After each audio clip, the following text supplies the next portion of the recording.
Hi! അപ്പോൾ നമുക്കൊരു previous year question പേപ്പറിലെ മലയാള ഭാഗം ഒന്ന് പഠിച്ചു പോവാം. താഴെ കൊടുത്തിരിക്കുന്നവയിൽ നദിയുടെ പര്യായം ഏത്? നദിയുടെ പര്യായം ചോദിച്ചാൽ ഓപ്ഷൻ എ തടിനി. തടിനി എന്നത് നദിയുടെ പര്യായമാണ്. വിപരീത പദം എഴുതുക. ചഞ്ചലം. ചഞ്ചലം എന്നതിന്റെ വിപരീത പദം ചോദിച്ചാൽ ഓപ്ഷൻ ബി അചഞ്ചലം.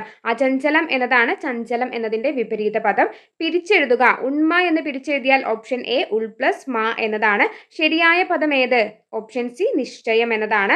സമാന പദം ഏത്? ഇനൻ എന്നതിന്റെ സമാന പദം പര്യായ പദമാണ് സൂര്യൻ. ഇനൻ എന്നത് സൂര്യന്റെ പര്യായ പദമാണ്. തെറ്റില്ലാത്ത വാക്യം ഏത്? ഓപ്ഷൻ ബി നന്ദി പറയുന്നു എന്നതാണ് കേട്ടോ. ഓപ്ഷൻ ബി നന്ദി പറയുന്നു. ചേറ്റിൽ കുത്തിയ കൈ ചോറ്റിൽ കുത്താം എന്ന പഴഞ്ചൊല്ല് അർത്ഥമാക്കുന്നത് എന്താണ്? അധ്വാനത്തിന്റെ മഹത്വം. ഓപ്ഷൻ ഡി അധ്വാനത്തിന്റെ മഹത്വമാണ്. As the seed so the sprout പരിഭാഷ ചോദിച്ചാൽ വിത്തുഗുണം 10 ഗുണം എന്നതാണ്. ചേർത്തെഴുതുക. ഇ പ്ലസ് അൾ ചേർത്തെഴുതിയാൽ ഓപ്ഷൻ ബി ഇവൾ എന്നതാണ്. കുളം കോരി ശൈലിയുടെ അർത്ഥം എന്താണ്? നശിപ്പിക്കുക എന്നതാണ്.